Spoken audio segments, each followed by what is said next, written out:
একটা সত্য কথা বলি, আমার একটা বিশ্বাসের কথা বলি আপনাদেরকে। হাদি হত্যার প্রায় ২৪তম দিন শেষ হয়ে গেল। হাদিরকে হত্যা করা হয়েছে, এখনো পর্যন্ত হাদির বিচারটা পেলাম না আমরা।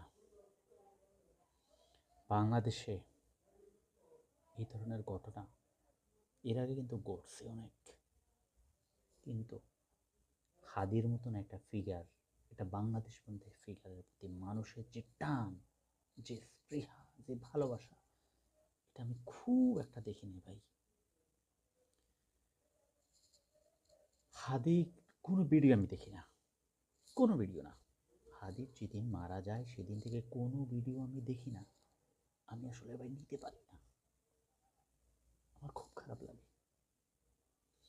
এই প্রজন্মের মানুষ তো আমরা আমরা দেখছি গত 10, 15, 20 বছর সোশ্যাল মিডিয়া, স্বাভাবিক মিডিয়াতে সব কিছু দেখছি আমরা কারা কি কাজ করছে।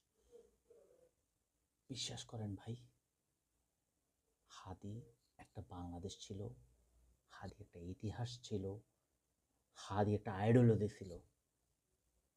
এই আইডিওলজিটা আমরা শেষ করে ফেলছি জীবনে। অবশ্যই এই বিষয়টা মনে রাখবেন, অবশ্যই।